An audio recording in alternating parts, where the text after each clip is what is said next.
case of Carol Maltese. Carol Nicole Maltese was born on September 19, 1995, in a small Italian province to her parents, Fabio and Josephine. Her mother was Italian, while her father had Dutch roots. When Carol was 4, her parents separated, and she continued living with her mother. Her father returned to the Netherlands, where he later remarried and had additional children.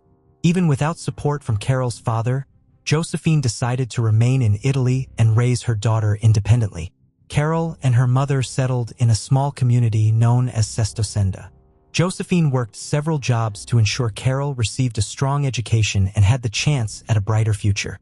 Because of her mother's dedication, Carol blossomed into a warm, friendly, and striking young woman who made friends easily. She stayed active in school, took part in sports like horseback riding, and consistently attended dance classes. Fluent in 3 languages, she enjoyed traveling throughout Europe and was an enthusiastic reader who could discuss a wide variety of subjects. As she grew into her teenage years, Carol attracted many admirers and relished the attention she received. After finishing secondary school, Carol entered a technical university where she pursued studies in industrial design, art, and fashion.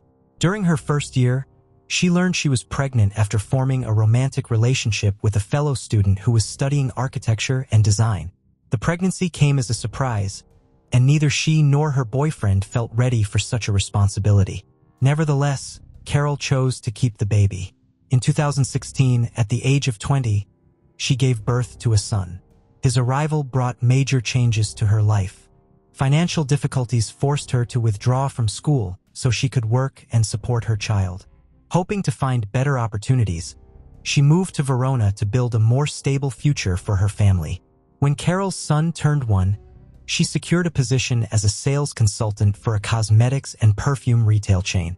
During this time, her boyfriend worked from home on various projects and looked after their child. However, by mid-2019, Carol's life shifted once again when she fell in love with a man named Angelo. The two began a passionate affair, meeting secretly in hotel rooms and exchanging late-night messages. Their relationship continued for about 6 months, with both trying to steal as much time together as they could. But shortly before the new year, Carol's boyfriend uncovered the affair and chose to end their relationship. Carol believed the breakup was ultimately for the best, as she had already intended to move in with her new partner. But the situation proved more complicated than she expected. Angelo still lived with his parents, and there was no way for Carol to move in with her child from a previous relationship. The couple planned to rent their own place, but unforeseen setbacks left both of them without jobs and unable to pay for housing. As a result, Carol ended up staying at Angelo's parents' home and had to temporarily leave her 4-year-old son in the care of his biological father. Carol faced ongoing financial hardship, though Angelo and his parents did what they could to support her. She became completely dependent on them and was unable to help provide for her son. Adding to the strain, her mother was diagnosed with Parkinson's disease and needed costly medical care. Feeling overwhelmed and desperate to earn money from home to help both her child and her sick mother, Carol searched for any possible opportunity. She eventually turned to social media and started a YouTube channel, documenting her life in near isolation. While her videos did not gain much traction, her striking looks attracted attention, some of it unwelcome, including inappropriate messages and proposals. One of her subscribers recommended that Carol open an account on the adult content site OnlyFans, pointing out that her attractive appearance could bring her quick success. Following this suggestion, Carol signed up under the alias Charlotte Angel and began sharing intimate photos and videos. Her following grew rapidly, and she soon started making significant income. Over time, her material became increasingly daring and explicit, earning enthusiastic responses from her audience. Despite her growing popularity, Carol kept this part of her life hidden from her boyfriend and family. The secrecy didn't last long. About 6 months later, an acquaintance came across her account and exposed her online activities. Carol attempted to explain that her work was a form of artistic expression that provided both financial stability and a sense of accomplishment, but her justification fell on deaf ears. Friends and acquaintances slowly withdrew from her, convinced that what she was doing was immoral and worried that being associated with her might harm their own reputations. Carol interpreted their reaction as prejudice and remained certain that she would eventually find success and financial prosperity in the adult entertainment industry. Carol's rising visibility soon drew the attention of adult film companies, and several directors approached her with offers to appear in their projects. She eventually accepted and took part in group photo shoots. However, her involvement in the industry did not remain hidden for long. Angelo was stunned when he discovered that Carol was not doing remote design work, as she had told him, but was instead active in adult entertainment. Unsure of how to process the news, he felt confused and conflicted, as he had never intended to end their relationship. But once Angelo's parents found out about Carol's profession, they insisted he break things off immediately, fearing that her career would bring disgrace to their family. At that time, Carol achieved financial stability thanks to her popular OnlyFans account and increasing salaries from film directors. In interviews, she expressed her intention to eventually complete her education and pursue a career in design or modeling. However, she increasingly loved her current job and was completely immersed in it. Despite her success, Carol faced constant moral pressure from those around her, who judged and tried to shame her. This led to certain psychological trauma. She defended her profession, calling it art and supporting women's right to choose a career without fear of judgment or social consequences. At the age of 25, Carol moved to Rescaldina, a small town in the province of Milan, with the intention of starting again. She planned to abandon her career in the adult entertainment industry and secure a job as a sales consultant at a perfume shop. However, this job only lasted for a short time. A few months later, she met David Fontana, a 42-year-old local banker with a passion for photography, especially nude photography. They connected online, where David was searching for photo models for his projects. Carol accepted his offer, and upon their first meeting, they felt an intense mutual attraction. Despite being married, David pursued a relationship with Carol and they began dating. Their relationship involved photo sessions that often led to intimate encounters.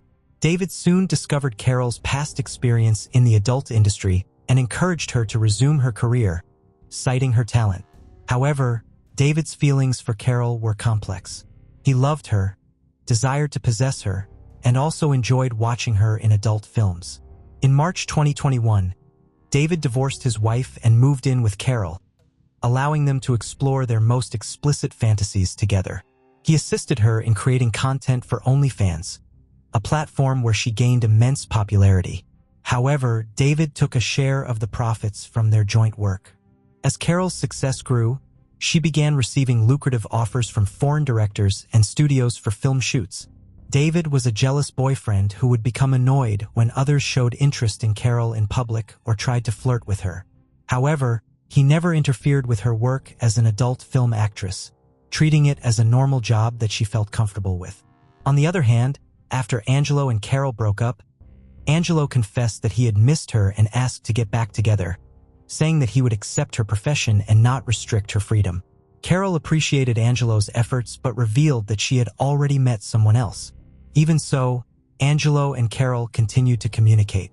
However, when David found out, he became angry, threatened Angelo, and burned his car, and finally broke up with Carol. Angelo reported the incident to the police, who issued a restraining order against David but ultimately found no evidence linking him to arson. As Carol's career took off, she frequently traveled for filming and attracted a large following. She was trying to buy a house for herself and her son and planned to leave the adult film industry to focus on raising him. To achieve this goal, she started creating custom videos for fans, who would send her scripts and pay her to make their fantasies come true. This idea brought high profits to Carol.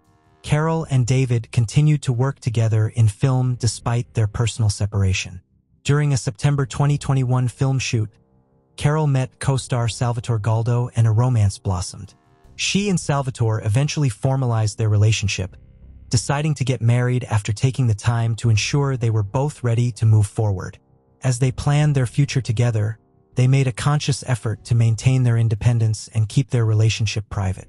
They had learned from past experiences and wanted to approach their new relationship with a clear understanding of each other's needs and boundaries. In the end, Carol and Salvatore were able to build a strong foundation for their relationship free from the entanglements of their past. They were able to move forward together, focusing on their shared future and leaving their complicated pasts behind. Carol's social media activity had slowed down significantly. Although new posts occasionally appeared on her account, she rarely interacted with anyone, keeping her responses brief. Her latest photo suggested she had recently gone on a seaside vacation, but she hadn't shared her plans with anyone. Everything seemed peaceful. But on March 20th, 2022, in a deserted area near Italian Borno, a passerby made a disturbing discovery. He had been walking along a cliff when he spotted large black bags of trash on a slope near a body of water. He felt uncomfortable seeing garbage in such a beautiful location, so he decided to remove it. When he approached one of the bags, he noticed that it was unusually heavy. His curiosity turned to horror when he saw human fingers poking out through a tear in the polyethylene plastic.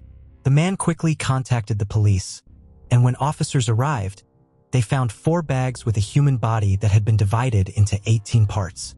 Due to the extreme disfigurement, identifying the remains seemed unlikely. Forensic analysis showed that the victim was a young woman who had been deceased for at least 2 months, but the cause of death could not be determined.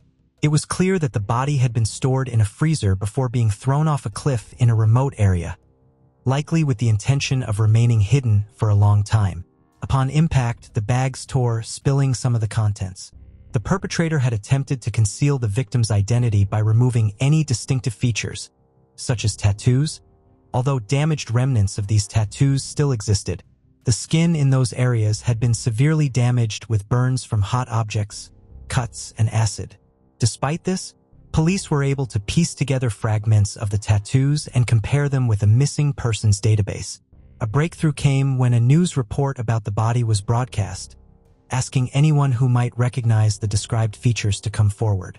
Shortly after, a woman who worked in adult films visited the police station and identified the tattoos as belonging to a colleague who had disappeared in early January. The actress knew the deceased as Charlotte but did not know her real name. This new information was crucial as it allowed police to establish the victim's identity and real name. Once her identity was known, it was revealed that she had become engaged to Salvatore Galdo, a colleague, shortly before her disappearance. However, Galdo had not reported his fiancée missing, which raised suspicions. He was detained as the first suspect, but he appeared genuinely distraught over his fiancée's death and puzzled as to why he was under suspicion. According to Salvatore, he had been in regular contact with his fiancée through messaging apps and social media, and he had proof of their correspondence. He claimed that Carol had gotten sick and was self-isolating, which is why he hadn't visited her. When asked why he hadn't called to check on her, he said he had spoken with David Fontana, who lived nearby and had promised to care for her. Although Salvatore's story was unclear and unconvincing, his testimony led police to a second suspect who needed to be questioned. However, before police could search for David, he appeared at the station to report a missing person. This was a surprising turn of events. David had not been following the news and did not expect the body to be found so quickly. When he learned that Carol's body had been discovered and identified, he became worried.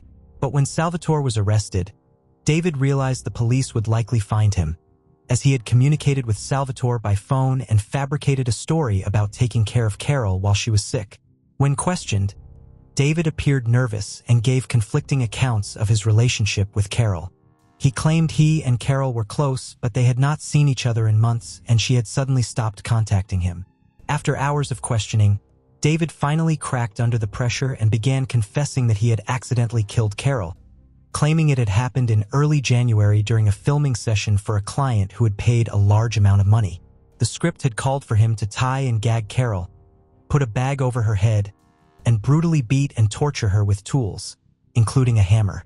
David and Carol had agreed that David wouldn't hit her too hard, but she would act like she was in a lot of pain. However, David claimed he had accidentally delivered a hammer blow and fractured her skull. When he removed the bag, he saw that she was about to die, but instead of seeking medical help, he had decided to end her suffering with one last blow of the hammer. But surprisingly, the investigation revealed that the mysterious customer was actually David, who had contacted Carol using a fake account. He had come up with a revenge plan because Carol had wanted to leave him. At about 9 p.m. on January 11th, David had used a hammer to kill Carol.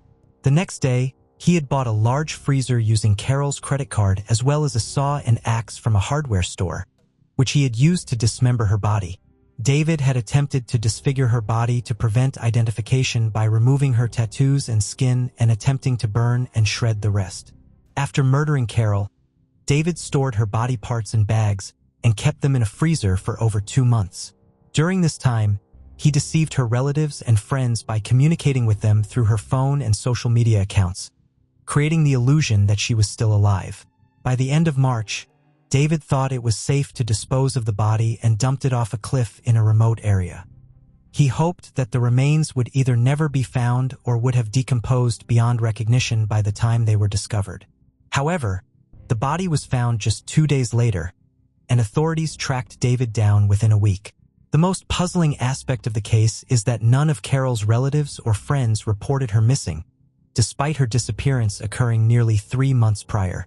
They were all convinced by the messages and social media posts David had created, and even her fiancé, who thought she was ill, didn't become alarmed when she failed to answer his calls or visit him.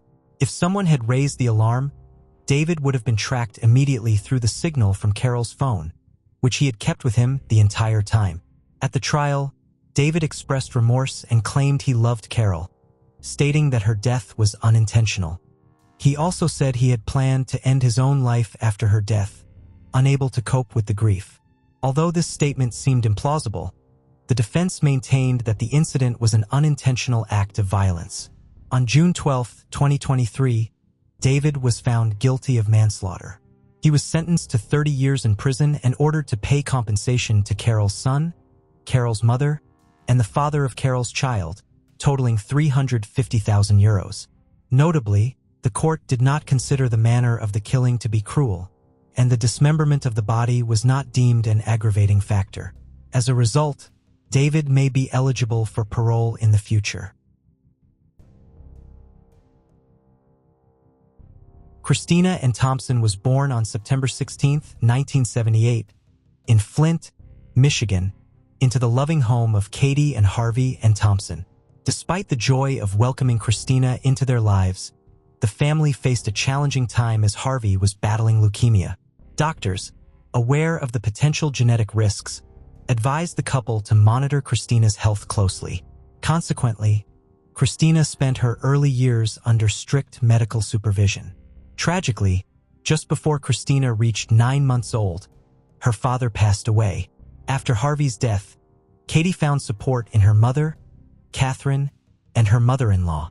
Together, they nurtured Christina and soon found relief as they realized the baby was not only healthy, but also very active. A memorable milestone was Christina taking her first steps before turning 1.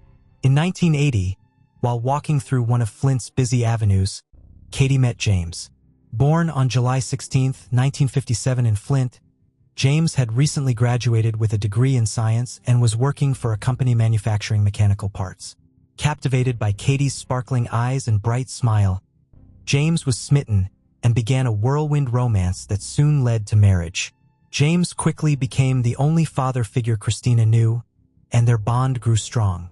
James was diligent, intelligent, and organized, balancing his factory job with teaching at the university where he had studied. The household thrived, and their happiness grew in 1983 when they welcomed their first daughter together.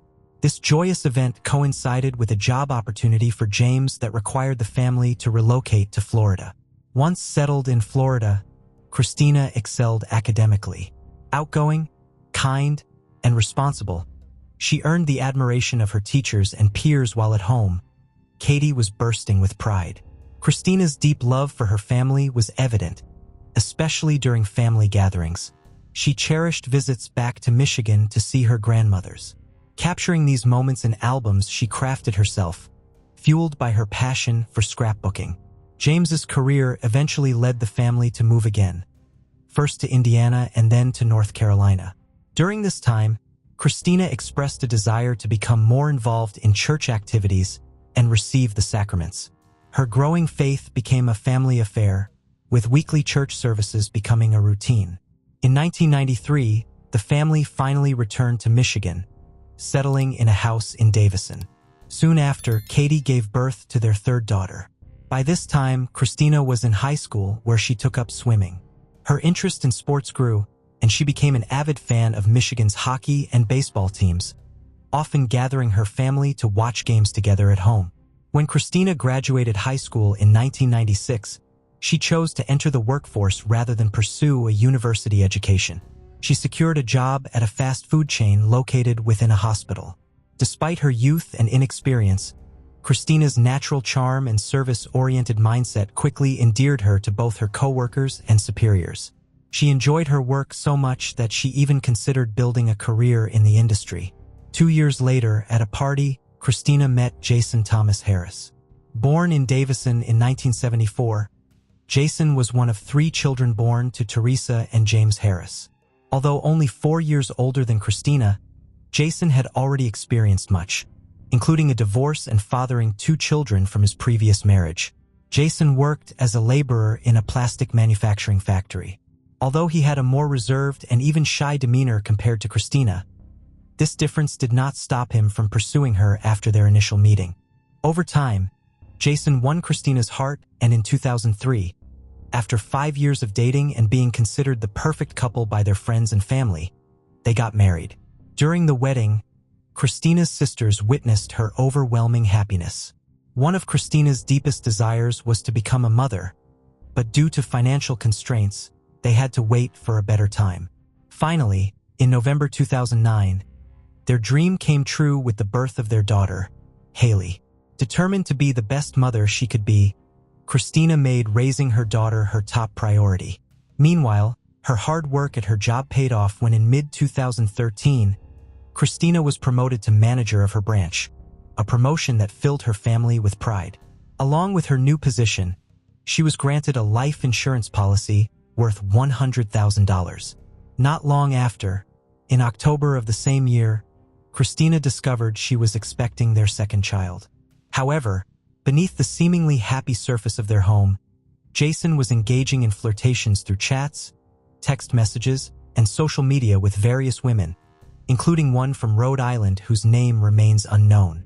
When Christina found out, their relationship became strained, leading to frequent arguments. At one point, Jason even threatened her with harm. Frustrated by her constant complaints, Jason confided in his sister Rachel that he was willing to get rid of Christina.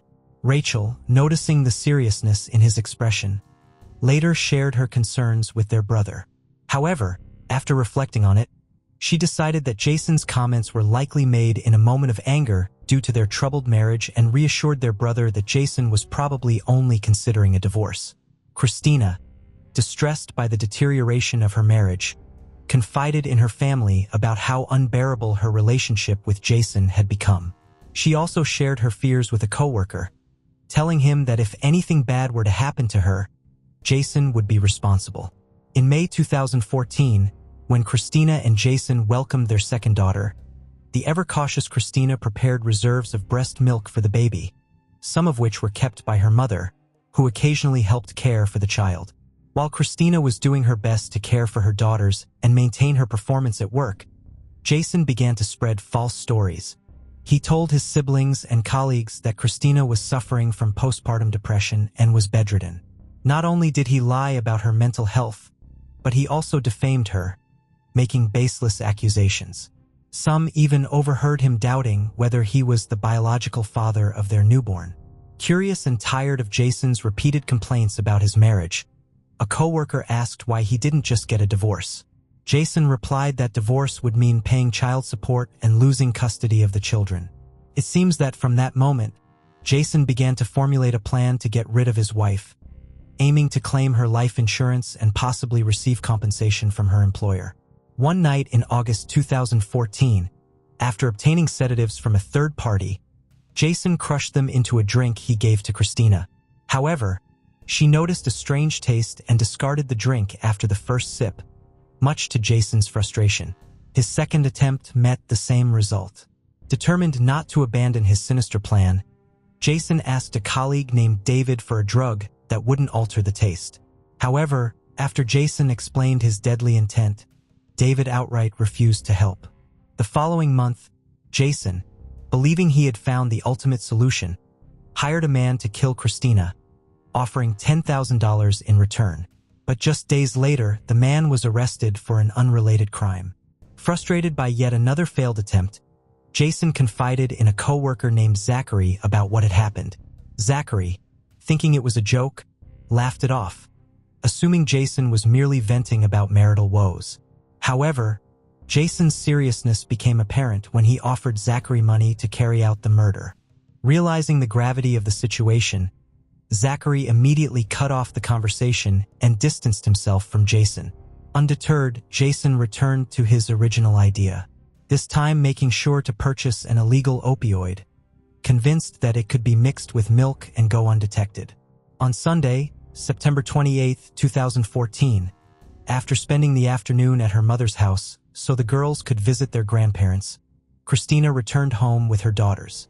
That evening, as they prepared for dinner, her husband made her a bowl of cereal into which he had secretly mixed a narcotic. Unaware of anything unusual, Christina ate the cereal, and within minutes, she began to feel drowsy and went to bed under the influence of the substance. A few hours later, she showed no signs of life. The following morning, Jason acted as if his wife was merely sleeping, dropped their daughters off at daycare, and then headed to work. Later that morning, he sent a text to a trusted neighbor, asking her to check on Christina since she wasn't answering his calls. The neighbor noticed Christina's car parked outside, but after knocking several times without a response, she decided to enter the house. Upon reaching the bedroom and seeing Christina lying in bed, she texted Jason to ask if she should wake her up. Jason replied that Christina was probably just very tired and that he would come home right away.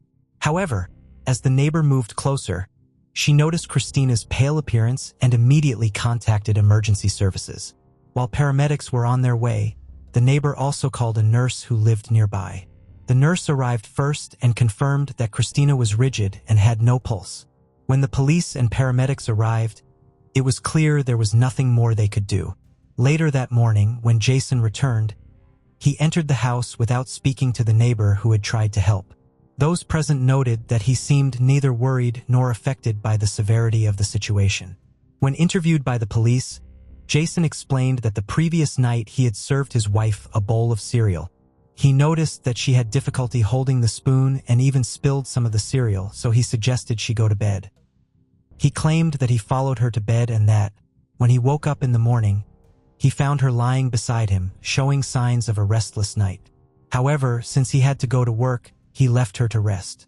A quick inspection by the officers revealed no evidence in the bed or sheets that anyone other than Christina had slept there.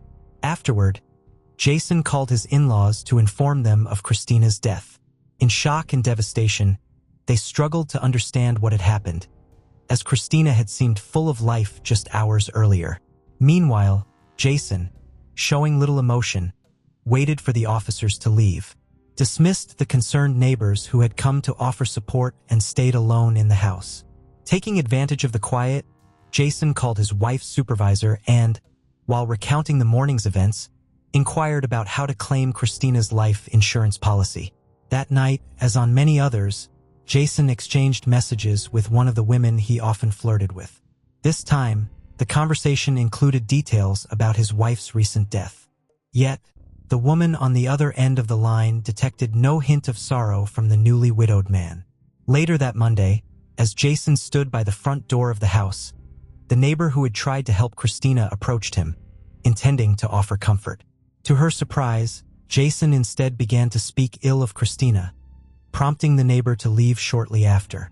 The next day, Tuesday, September 30th, 2014, Christina's family went to the police department, urging the officers to conduct a more thorough investigation, convinced that Christina's death was no accident. It wasn't just her immediate family who made this plea. Jason's siblings also went to the station to inform the authorities about the troubled relationship between Jason and Christina and to share details of Jason's dark intentions. However, since these were merely rumors, the police explained that they couldn't take action without solid evidence. In the meantime, to the astonishment of his neighbors and before the funeral had even taken place, Jason moved one of his mistresses into the house. Shortly after, his older children also came to live there. However, Christina's parents and sisters were unaware of any of this.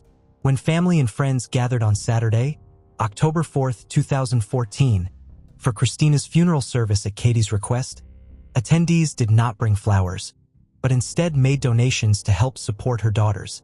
Just a week after Christina's death, Jason, accompanied by his mother, went to his wife's workplace to start the process of claiming her life insurance. That same day, he also collected a $20,000 widow's policy from his own employer. Despite his ongoing affair, Jason remained in contact with the woman from Rhode Island, and on October 9, 2014, as soon as the funds appeared in his account, he bought a plane ticket to meet her in person. A few days later, before leaving for his trip, he left his younger daughters in the care of his older kids. After a short stay, Jason returned home.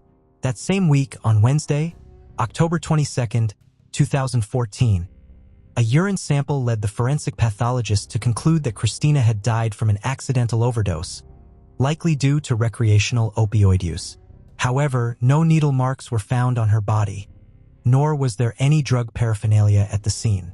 This report deeply upset and confused Christina's mother and sisters as they found the hypothesis offensive and completely implausible. Christina not only didn't take medications, but also had never had issues with drugs or alcohol. Knowing Christina as well as they did, her family was certain she would never have engaged in such practices while nursing her newborn daughter. Given these circumstances, Katie became fully convinced that her daughter had been killed by someone else, and both she and the rest of the family's suspicions pointed directly at Jason. Determined not to rest until justice was served, Katie took the lead. The grieving mother began tirelessly sending emails and messages on social media to the county prosecutor, pleading for assistance. At the same time, the entire family was careful not to let Jason see what they truly thought of him. Concerned for the safety of the little girls, whom they believed were in danger under their father's care, they made every effort to maintain a facade of normalcy. To keep a close watch over her granddaughters, Katie went to Jason's house every day to take care of them, just as her daughter would have wanted. During this period, Jason seemed increasingly out of control. He had taken to using illicit substances and, as if proud of it, made a habit of photographing himself while doing so. At the beginning of 2015, after testing positive for drugs in a screening conducted by his employer, Jason lost his job. Meanwhile, detectives had been quietly monitoring him for some time without his knowledge. A critical part of their investigation involved interviewing his siblings and former co-workers, which revealed his complaints, schemes, and comments about his wife. One day, when Katie and her husband were visiting to care for their granddaughters, Jason asked his father-in-law to take his laptop home to see if he could fix an issue it was having. James readily agreed to help and, once home, immediately contacted the authorities to inform them that he had the laptop. The police swiftly obtained a search warrant. Upon examining the laptop, the first thing they found was a photo of Jason apparently using an illegal substance, the same substance found in Christina's body. This accumulation of what they believed to be damning evidence against Jason only deepened the desperation of Christina's mother, father, and sisters. Exhausted by the lack of consequences, they pressured investigators to finally interrogate the suspect. However, when the officers attempted to proceed, they found that Jason had already hired an attorney who blocked the interview. This setback led the grieving family to take further action, this time in conjunction with the prosecutor. In August 2016, their relentless pressure paid off when the case was handed over to the Michigan State Police. Additionally, the family's attorney suggested that pursuing a negligence lawsuit against Jason might be more effective as a first step than trying to prosecute him criminally. After deciding to follow this course of action, on September 20, 2018, Jason was called to testify under oath. The goal was to finally hear, directly from him, the circumstances surrounding the tragic event. During questioning, Jason was asked about his notable concern on the morning of September 29, 2014, regarding Christina's condition. He claimed that he simply wanted to know if she had woken up on time. As the questions progressed, the inconsistencies in his story became apparent. He was then confronted with a piece of evidence he hadn't known the authorities possessed: the incriminating photo from his laptop. However, Jason defended himself by claiming that the photo was merely a way to convince his daughters of the dangers and disadvantages of certain substances. By then, Jason's nervousness was palpable, and in fact, by the end of the hearing, he was ordered to pay Christina's family $2 million in damages. Meanwhile, the criminal investigation continued, and by the end of that year, the police had gathered numerous testimonies. Crucially, Katie provided the remaining sealed and uncontaminated breast milk reserves she had stored in her freezer. In mid-August 2019, the same forensic expert who had conducted the autopsy 5 years earlier was tasked with examining the breast milk samples. He found no trace of any substances. Immediately after, he revisited the case file with its updated information. Ultimately, his new conclusion was drastically different from his initial one. In his revised report, he asserted that Christina's death had not been an accident, but was instead the result of actions taken by a third party. As a result, on the morning of Tuesday, August 27, 2019, Jason was arrested and immediately transported to court. There, in the presence of his lawyer, the judge charged him with first-degree murder, solicitation of murder, and delivery of a controlled substance capable of causing death. He was denied bail. Jason, however, pleaded not guilty. In a subsequent press conference, the prosecutor provided a detailed statement on the factors leading to the suspect's arrest. He stated, "It appears that Jason has been living a lie. We believe he laced Christina's cereal and milk with heroin on that fateful morning, after obtaining the substance from someone he thought wouldn't suspect his intentions, much like he had tried to do with his co-workers previously." Finally, after a thorough review of all the forensic evidence and reports, the forensic doctor revised the manner of death to homicide. Jason's trial took place in November 2021. The prosecutor led the case, focusing on convincing the jury that Christina, a devoted mother, wife, and diligent worker who was robbed of her life, was never an illegal substance user. In addition to testimonies from co-workers, family members, and friends, the prosecution heavily relied on the expertise of a forensic pathologist and a toxicology specialist. Both experts testified that it was practically impossible for such a high level of opioids to have entered Christina's system without external intervention. They also pointed out that no drug paraphernalia or residue was found at the scene, which is typically present in overdose cases. As a result, on November 17, 2021, the jury found Jason guilty on all charges. 3 weeks later, on December 10, 2021, Jason was sentenced to life in prison without the possibility of parole. The case of Samantha Koenig. On the 1st of February 2012, in Anchorage, Alaska, 18-year-old Samantha Koenig was working late and alone at a coffee stand called Common Grounds. It was about 8 p.m. when the last customer of the night approached the stand. Samantha greeted them and took their order. CCTV footage shows the view from behind the counter. Samantha can be seen doing her job, prepping the customer's order, and nothing seems out of the ordinary until Samantha hands the customer their order. Now, Samantha had only been employed at the coffee stand for about a month, obviously still getting used to the new job. She was completely unaware of the terror that was about to pounce directly onto her innocent life. Samantha returned to the window and handed the unseen customer their order.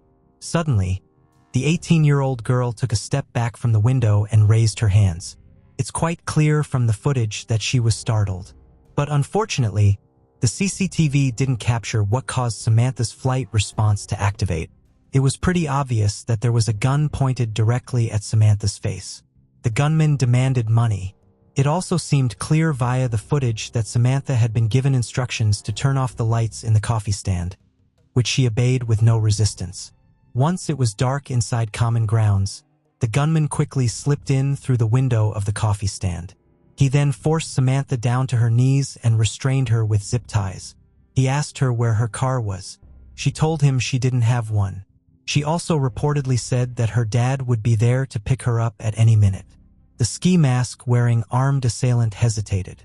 Then he proceeded to force the young girl out of common grounds and head towards Tudor Road. Samantha Koenig saw an opportunity, and she took it.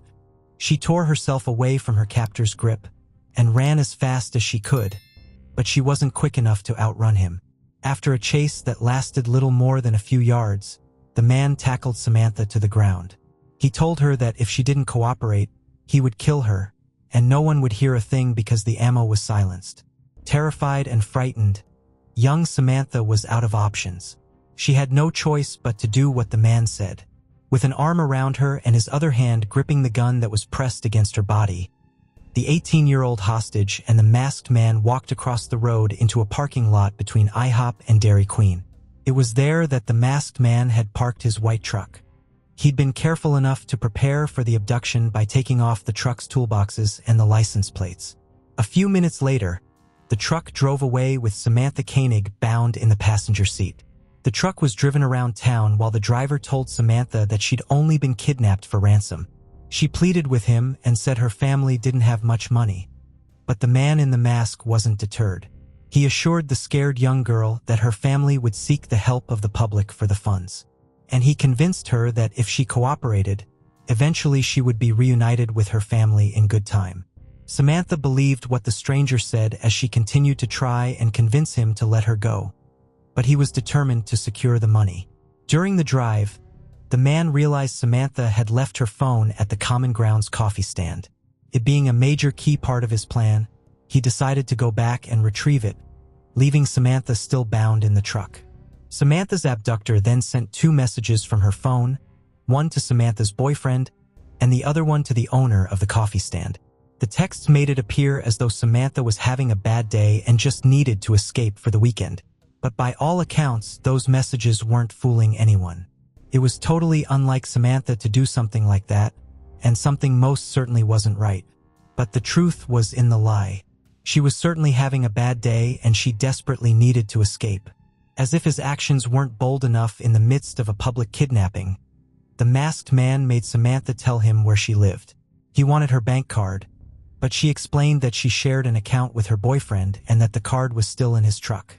So the man drove to their house with Samantha still bound in the truck and broke into their vehicle to steal the ATM card. It was around 3 a.m. when Samantha's boyfriend noticed a masked man standing near his vehicle. He confronted the individual before rushing back inside to seek the assistance of Samantha's father. However, by the time they emerged from the house, the man had vanished, along with the debit card shared by Samantha and her boyfriend. Anchorage, Alaska was left in shock. Samantha Koenig, known by everyone as a caring and selfless person, did not deserve to be held hostage. The entire situation was incredibly heartbreaking, and the news spread quickly in the cold air. James Koenig, Samantha's father, decided to make a public appeal for the safe return of his 18-year-old daughter. Posters with the message, "Please help find my daughter," were put up everywhere and the community rallied to help. James expressed his concern saying, "I don't know if my daughter is being fed, taken care of, if she's still alive or if she's getting any sleep," despite a reward of $41,000 being offered for information leading to Samantha's return or whereabouts. No one had any answers. As the days passed by like melting wax from a burning candle, the concerns for Samantha's well-being intensified and a grim sense of fear gripped the local community. The FBI and local law enforcement began questioning Samantha's family members and close friends, hoping to uncover a clue or lead. However, everyone, including her boyfriend, was ruled out. The investigators admitted that they had nothing and that the truth about what happened to Samantha Koenig and the identity of the masked man was not even on our radar. 3 weeks of silence and minimal leads later, Samantha's boyfriend received a text from her phone that read, "Park sign underpick of Albert. Ain't she purty?" Samantha's loved ones rushed to Connor Park, praying that the clue would lead to good news or perhaps even Samantha's safe return. However, the truth they would discover in the park was completely unexpected. Someone spotted a picture on the park bulletin board, a memorial picture of a deceased dog that read, "Thanks for all the fun, Albert the Golden Doodle." Directly under Albert's picture was a Ziploc bag waiting to be opened. Inside the bag was a letter demanding $30,000 to be deposited into Samantha's account if they ever wanted to see her alive again. The bag also contained a photograph of Samantha being held hostage, staring directly at the camera, while an unknown arm held up a copy of a recent newspaper. It was a glimmer of hope, but it was just the beginning. Following the instructions, $5,000 of community-donated funds were deposited into Samantha's account. A few hours later, someone withdrew that money using Samantha's debit card. Anchorage ATM footage captured a man with his face covered, wearing gloves and dark clothes, but nothing identifiable. Investigators quickly raced to the ATM, but arrived to find nothing of use. The trail went cold, right there in the tracks of Samantha's captor, who had long gone with the money and the life of an 18-year-old hostage in his grip. A week later, the man made another withdrawal from an ATM in Wilcox, Arizona, almost 4,000 miles away. Subsequent withdrawals were made in Lordsburg, New Mexico, Humble, Texas, and Shepherd, Texas. Samantha's kidnapper was heading east across the I-10, but he had made a critical mistake. During the withdrawal in Wilcox, Arizona, ATM footage captured his white Ford Focus in the background. Now investigators had something that just might lead them to Samantha before it was too late. The photo of the white Ford Focus was swiftly distributed to authorities everywhere. On March 13, 2012, a state trooper noticed a vehicle matching the description of the wanted car in a hotel parking lot in Texas. The officer watched a man get into the car and begin to drive away. The trooper followed the Ford Focus closely behind and pulled the car over the moment it exceeded the speed limit. When asked for identification, the driver presented a driver's license for a man named Israel Keys. Israel Keys was the name of the man who was not even on our radar. Upon searching the car, they discovered Samantha's ID, her debit card, her cell phone, a gun, and the disguise he wore in the ATM footage. It was evident that they had found their man, but the question remained, where was Samantha? 2 weeks later, Israel was sent back to Anchorage, Alaska. The FBI investigator who dealt with Israel described their interactions, saying that sometimes communicating with him was like talking to a neighbor, while at other times, his voice made the hair on the back of their neck stand up. I almost feel guilty wasting a lot of the taxpayers' money, but that's how committed I am, you know? Well, it sounds like they've got it under control. Israel Keys was a 34-year-old, unassuming man with no criminal record and a well-known construction business. He also lived with his girlfriend and 10-year-old daughter. He was known around the town as a family man, a good friend, and someone you'd have no problem trusting with the key to your own house. As a matter of fact, someone from the U.S. Attorney's Office even used Israel Keys as a handyman. By all accounts, Israel Keys was a well-respected, good citizen of the local community. His neighbors said that there was nothing suspicious about him at all, but Israel Keys was leading two completely different lives. It wasn't long into his interrogation that Keys admitted to killing Samantha Koenig. The night he kidnapped her, he took her home and chained her up in the shed next to the house where his girlfriend and young daughter slept, totally oblivious to the monster that lurked around them. Israel turned on the stereo and cranked up the volume to drown out Samantha's screams. It's reported that Keys sipped wine as he described to a terrified Samantha just what exactly he was going to do to her. Then he sexually assaulted her and reportedly strangled her to death during the assault. The confession of the murder of Samantha Koenig was never released publicly, but one of the investigators that was present during the confession stated that Keys described what happened in that shed, as if he was reciting what he had for dinner. Hours after raping and killing Samantha, Keys and his family left Anchorage, Alaska to go on a cruise from New Orleans. He wouldn't return home for over 2 weeks, leaving Samantha's body frozen and hidden in a dark shed in Alaska. When he finally came home, he took Samantha's body out, sexually violated her frozen corpse, and posed her up for the ransom photo that was found in the bag at Connor Park. Yes, Samantha had already been dead for 2 weeks when the ransom photo was taken. He held her eyes open with fishing line. "Ain't she purty now?" took on a much more sinister meaning. Israel had been gloating. It was like an inside joke for himself. But still, no one knew the horror that brewed beneath the surface of the sick double life of Israel Keys. "There's no one who knows me or who has ever known me, who knows anything about me really," Keys told investigators during his interviews. Israel Kais, a former specialist in the U.S. Army, was born in Utah. He stated in interviews that he couldn't wait to get out of the Army so he could start killing people. His hero was Ted Bundy. After the ransom photo, cut up and dismembered Samantha Koning's body. Keyes is believed to have at least 12 victims to date, but the feds believe he may have victims all across the USA. Keyes told investigators that he would tell them every gory detail as long as they promised him that he would get the death penalty for his crimes. And he granted around 24 interviews within the 7 months that authorities had him detained. A chilling detail about Keyes' criminal methods is that he would travel to different places all around the country and bury something he liked to call a kill kit. When the urge to slaughter someone struck, he could hop on a plane, rent a car, dig up his kill cache, and then butcher the first person he got the opportunity to catch. He would literally pick a state that hid one of his murder boxes and go kill anyone he could, as long as he could get away with it. Authorities have found and recovered 2 of his kill caches, one in Alaska and one in New York. They contained money, weapons, and items like Drano used for dissolving bodies. Keyes indicated that there were other supply boxes buried across the country. He would even travel to a place where he'd like to kill in the future and bury a kill cache. In another twist, Israel Keyes funded his entire murder career via money he got from bank robberies. It's more than likely that Keyes did not know any of his victims prior to their abductions. He preferred remote locations like parks, campgrounds, trailheads, cemeteries, boating areas, or anywhere else he could kill and get away with it. No one knows exactly when or who Keyes' first victim was, but the disappearance of a 12-year-old disabled girl named Julie Marie Harris on March 3rd of 1996 might have been Israel Keyes' victim 0. Julie, a Special Olympics athlete with prosthetic feet, disappeared while waiting on a ride to church after running away from her home following an argument with her mother.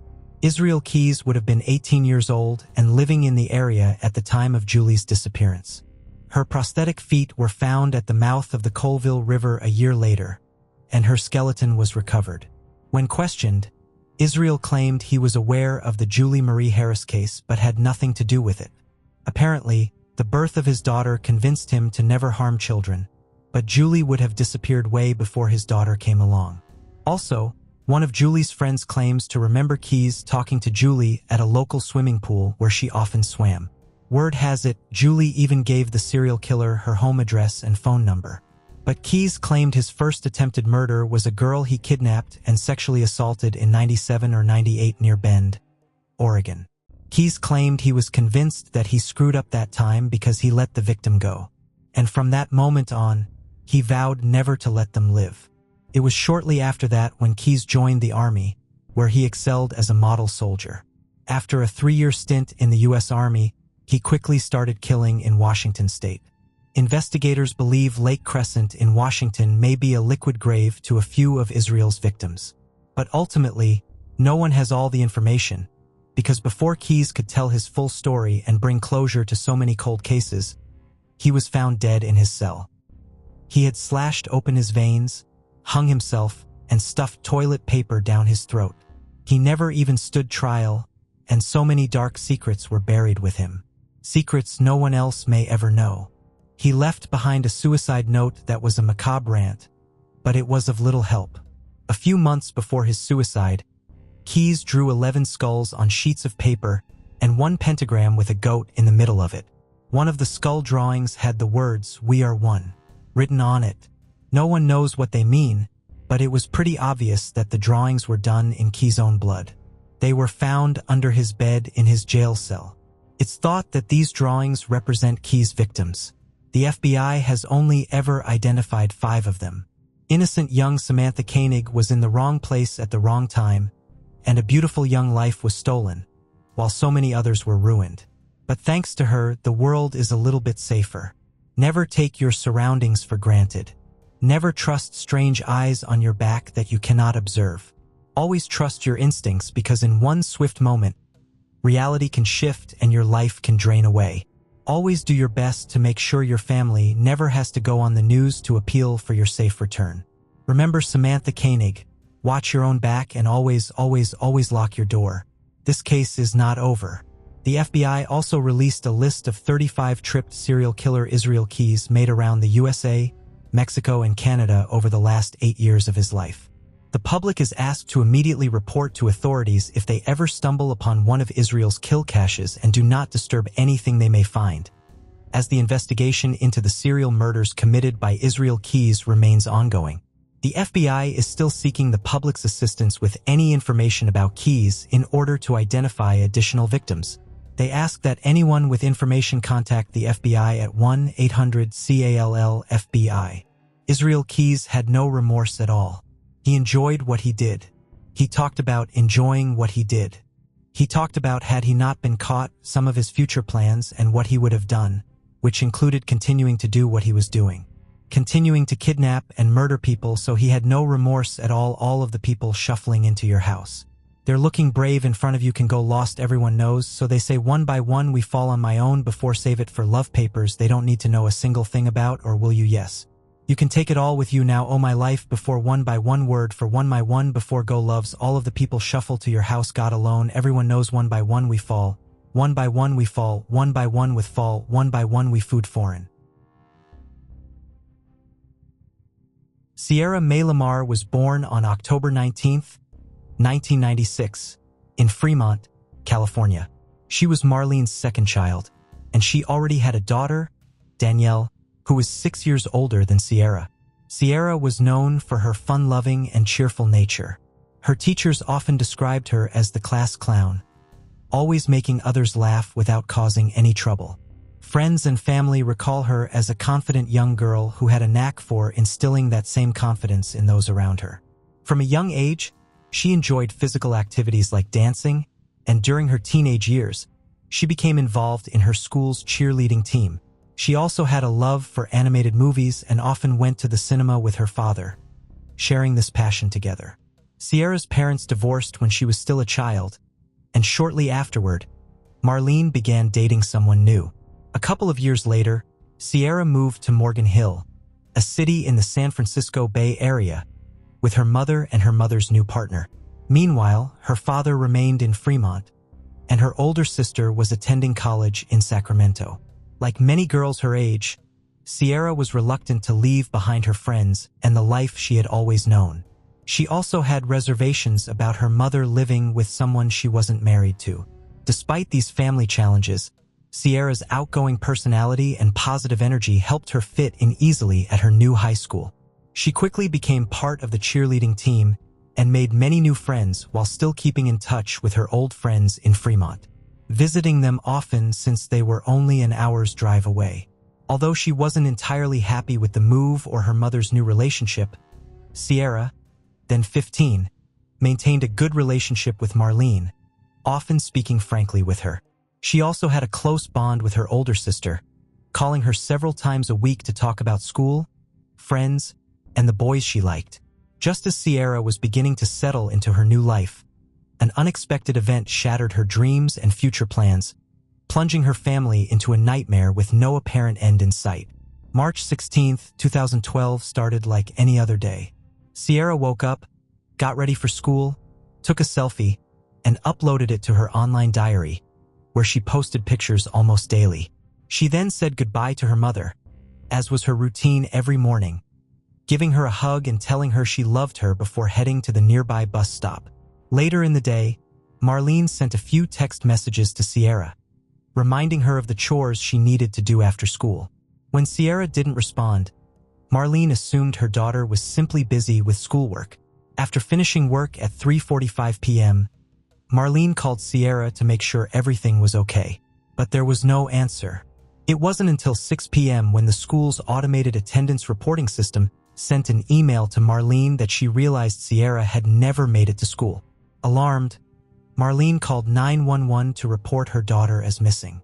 Unfortunately, crucial hours had been lost between Sierra's disappearance and the notification to the authorities. Upon receiving the report, the police first checked the school bus surveillance footage and discovered that Sierra never boarded the bus. This led them to conclude that something had happened between her house and the bus stop. Security footage from previous days provided no clues, so the search began in the area. Initially, the Santa Clara County Sheriff's Office treated Sierra's case as a standard missing person report, as there was no evidence suggesting foul play. However, over the next few days, evidence began to emerge that indicated otherwise. On March 17th, Sierra's cell phone was found near a road intersection in Morgan Hill, about 2 miles from her home, seemingly tossed from a vehicle. The following day, a pink, juicy couture bag belonging to Sierra was discovered 2 intersections away, abandoned by the roadside. The bag contained neatly folded clothes, including a pair of jeans and a shirt, along with all of Sierra's documents and the $5 she had been given for lunch.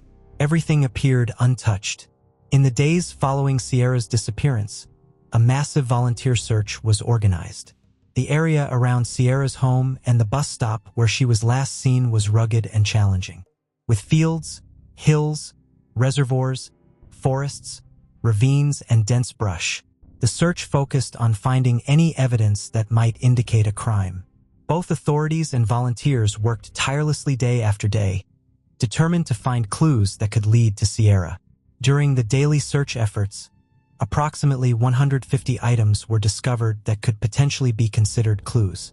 One of these items was a box labeled handcuffs and used condoms found by a volunteer about a mile from Sierra's bus stop. However, it was unclear if this discovery was related to Sierra's disappearance, as the area was known to be a popular hangout spot for teenagers who would often gather there to drink and engage in other activities. On March 20th, Sierra was officially classified as a missing person under the category of abduction, meaning someone had taken her against her will, which elevated the importance of the case.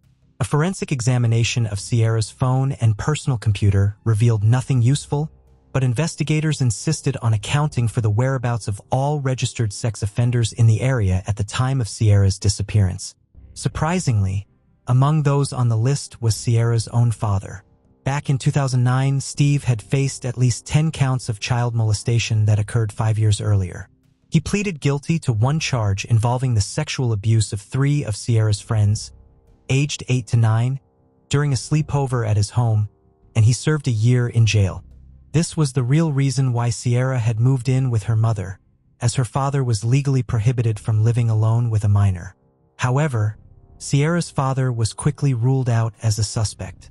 Investigators found nothing in Sierra's family life to suggest she might have run away voluntarily. The disappearance of Sierra deeply affected the community, and she soon became known as everyone's daughter. While the police investigation progressed, volunteers continued their search efforts. On March 28th, DNA found on Sierra's jeans was matched to a man named Antolin Garcia Torres, 21 years old. Antolin worked at a local supermarket and lived in a trailer park about 8 miles from Sierra's home with his pregnant girlfriend, their 18-month-old baby, and his mother. During the investigation into Antolin, authorities uncovered that on 3 separate occasions, women had reported to the police that someone had tried to abduct them from parking lots at the supermarket where Antolin worked. One of the alleged victims claimed she had tried to defend herself with a pocket knife, but the attacker disarmed her and held the blade to her throat. Each of these women reported that the kidnapping attempts were thwarted by their screams or the presence of nearby people, though none of them had identified Antolin as the perpetrator. During one of the attacks, Antolin dropped a stun gun, which, upon analysis, was found to have his fingerprint on the battery. Antolin also had a criminal record that included felony assault and a charge of sexual relations with a minor in 2010. After this discovery, the police placed him under 24-hour surveillance. They also reviewed security footage from the trailer park where he lived and saw his red Volkswagen Jetta leaving the area just 15 minutes before Sierra left her home to go to the bus stop. The same vehicle was captured on surveillance footage in the area where Sierra was last seen on March 16th. The police brought Antolin in for questioning, but he claimed that after leaving his home on the day of Sierra's disappearance, he went fishing alone. With no witnesses or additional evidence to corroborate his story, the police asked him directly how his DNA could have been found on Sierra's belongings. Antolin's explanation was that he often pleasured himself in his car and used tissues to clean up afterward. He speculated that he might have thrown one of these tissues out the window, which could have ended up in Sierra's bag. However, the police had not disclosed the type of sample from which the DNA was extracted, so Antolin had incriminated himself by assuming it was related to something sexual. Naturally, the investigators did not believe his excuse. Several witnesses reported seeing a car matching the description of Antoline's near the bus stop at the time Sierra was believed to have disappeared. As a result, on April 7th, authorities obtained a search warrant for Antoline's vehicle. During the search, they found one of Sierra's hairs entangled in a rope in the trunk, along with her fingerprints on the rear door handle. In parallel, the police began using cadaver dogs as they continued searching for Sierra, hoping to find any evidence that could assist in the investigation. Following the discoveries in his vehicle and 2 months of surveillance, on May 21, 2012, the police arrested Antoline for the abduction and suspected murder of Sierra Lamar. The case gained national attention and was even featured on an episode of America's Most Wanted. To commemorate 1 year since Sierra's disappearance, the community of Morgan Hill organized a tribute on March 16, 2013. They released helium balloons in Sierra's favorite colors, each tied with a ribbon and notes containing messages of hope and love. Nearly a year later, on February 11, 2014, Antoline was formally charged. He pleaded not guilty. On Saturday, March 14, 2015, 3 years after Sierra's disappearance, her family made the incredibly difficult decision to officially end the search. For years, volunteers had conducted weekly searches hoping to recover Sierra's body or remains. This effort became the longest ongoing search of its kind in the United States at the time. Although it was reported in September 2015 that the trial was set to begin on April 25 the following year, it faced multiple delays and didn't actually start until January 30, 2017. From the outset of the trial, the prosecutor warned the jury that the defense might argue Sierra had voluntarily run away from home. Without a body, murder weapon, or key witness, the prosecution's case relied heavily on forensic evidence, DNA samples, and circumstantial evidence. He told the jury that the evidence suggested Sierra had been bound, dragged, and placed in the trunk of Antoline's car. He also pointed out that a police officer noted a strong odor of urine on Sierra's jeans, which were found less than 4 miles from her bus stop. The discovery of the clothing, including underwear, indicated that the young girl's lifeless body was likely naked. The fact that the clothing was dirty with soil supported the theory that she had been dragged. The prosecutor also mentioned to the jury that during initial questioning, Antoline had voluntarily provided information about his sexual habits, even though no authorities had mentioned the specific type of DNA evidence found on Sierra's belongings. Sierra's mother, Marlene, took the stand to testify, speaking about her relationship with her daughter and recalling how, on the morning of March 16th, as they did every day, they had exchanged a kiss and an "I love you" before parting. She also confirmed that the clothing and other items found on the road belonged to Sierra. Next, Antoline's ex-girlfriend, who by the time of the trial had officially separated from the accused, testified for about 90 minutes. She claimed she could hardly remember any details about the morning when Sierra disappeared. During cross-examination, it was revealed that she had given inconsistent accounts regarding Antoline's whereabouts and other details over the years. She also admitted to fabricating part of her grand jury testimony, specifically about Antoline's particular method of folding and half-rolling his pants, a detail that was significant because it directly related to how Sierra's pants were found in her backpack along with the rest of her clothing. However, she told the jury that she had no way of knowing how Antoline folded his pants because he never did the laundry or put away clothes. Another key piece of evidence presented by the prosecution was a purchase Antoline allegedly made sometime before Sierra's disappearance.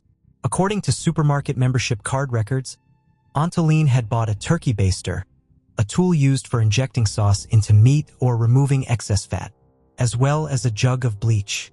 These items could be used to eliminate DNA evidence following a sexual assault. Unfortunately, the authorities were unable to recover any of these items from the accused car or residence. The prosecutor questioned Antoline's ex about this, and she stated that she knew nothing about it. However, she noted that Antoline rarely went grocery shopping alone, especially not at midnight, the time when the purchase was recorded. She mentioned that if he had done so, her ex-partner would have mentioned buying household items. She also noted that shortly after Sierra's disappearance, Antoline and she, along with 2 friends, had gone to Fresno for a snowboarding trip, during which Antoline consumed cannabis. The turkey baster could have been used as a tool to make concentrated cannabis, As Antoline's lawyers later argued, the defense listed the main reasons why they believed Antoline was innocent. They pointed out that Sierra's body had never been found and questioned why her hair, found in their client's car, wasn't shown in an initial photograph but appeared later. The defense team even suggested to the jury that the driver of a brown car seen in the area where Sierra disappeared in March 2012 might be the real culprit.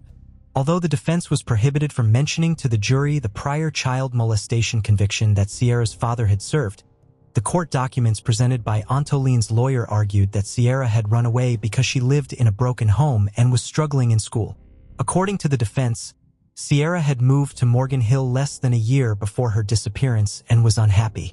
They also claimed that Sierra had confided in a friend about her plan to run away and had even shown her a suitcase packed with clothes. Some of Sierra's friends from Fremont testified before the jury, confirming her displeasure with the move to Morgan Hill, but also expressing doubt that she would have run away voluntarily. Her friend Shannon told the court that on the day of her disappearance, Sierra had texted her saying she was excited to visit her hometown and pop some pills, referring to the narcotic known as ecstasy. The defense team argued that Sierra had been in contact with people involved in criminal activities and might have run away or been abducted by drug traffickers. However, Sierra's friends rejected this suggestion and agreed with the prosecution that her behavior and drug use were just typical teenage things. To counter the defense's claims of a possible connection between the accused and the teenager being mere coincidence, the prosecutor questioned Jeanette Kinner, a woman familiar with Anti-Land's social circles. Jeanette confirmed that she knew of at least one teenager who had attended school with Sierra but didn't realize the connection until after Sierra's disappearance. The defense also challenged the prosecution's assertions regarding Antoline's alleged attempts to kidnap 3 women from the parking lots of 2 supermarkets in separate incidents that took place in 2009, 3 years before Sierra went missing. The defense's primary argument was that none of the women had been able to identify Antoline in a lineup of suspects. Antoline's older sister then took the stand. She described to the jury how she and her brother had spent much of their childhood alone. She revealed that their father was in prison at the time of the trial, that he was an alcoholic who frequently beat their mother in front of them, and that he had sexually abused her from the age of 5 until she was 15. Regarding the DNA evidence presented by the prosecution, the defense told the jury that proper protocol had not been followed with the samples and that the bag containing Sierra's clothes had been contaminated, thus compromising the genetic profile analysis. However, the prosecution emphasized that the evidence had been carefully collected and preserved. Antoline did not testify. On May 9, 2017, more than 5 years after Sierra's disappearance and following a 13-week trial, the jury deliberated for about a day and a half before notifying the judge that they had reached a unanimous verdict. Antoline Garcia Torres, then 26 years old, was found guilty of the kidnapping and murder of Sierra Lamar. He was also convicted on 3 counts of attempted kidnapping during the commission of a carjacking in relation to the 3 incidents from 2009. The judge sentenced him to life in prison without the possibility of parole. Additionally, he was required to register as a sex offender after the prosecution argued that sexual gratification was one of Antoline's primary motives for kidnapping and killing Sierra. In November 2017, Antoline's defense attorney attempted to secure a new trial, arguing that the presiding judge should have recused herself due to potential bias. However, the petition was denied by a San Francisco judge. In December 2020, Antoline refused to provide any information about Sierra Lamar's whereabouts in response to a handwritten letter sent by a journalist. Of the 4 questions posed to him, he only responded to the one regarding his innocence, reiterating that he was not guilty of Sierra's disappearance and alleged murder. The Lamar family has never held a funeral for Sierra, believing that without a body to bury, the ceremony would be meaningless. In 2022, on the 10th anniversary of her disappearance, some of the volunteers and Sierra's family gathered privately to remember the teenager. Despite the difficult circumstances and the deep desire to recover her remains for closure, Sierra's family has chosen to remember her fondly and cherish the happy times they spent together. The case of Catherine Welsber. Catherine Welsber was born in 1989 in the United Kingdom to parents Phil and Jane Welsber. She has an older sister named Lynn. In the summer of 2010, Catherine met Rafał Nowak, a 31-year-old coworker, on a university break while working on a new vacuum cleaner production line. Rafał was an immigrant from Poland with a previous marriage and a son, had moved to England 4 years earlier seeking a better life. Rafał and Catherine started dating, initially meeting for lunch at the production site cafe, but soon progressing to romantic dinners. Rafał showered Catherine with gifts, took Catherine to movies, and went on walks with Catherine. As their relationship deepened, Rafał shared his past and reasons for moving to the UK with Catherine. Rafał's trustworthy nature allows her to open up completely to him. Within a few months, introduced Rafał to her parents, who welcomed him into their family and hoped for Rafał and Catherine's future happiness. Soon, Rafał and Catherine began planning their wedding. Catherine graduated with honors from Bath Spa University in 2011 and secured a promising job as a business analyst at Pneumatic International, the manufacturer of Henry vacuum cleaners. Her career progressed quickly, helping her have good job opportunities. Catherine is smart, highly educated, and has good interaction skills with others. She shows genuine interest in her coworkers' problems and cares for those around her.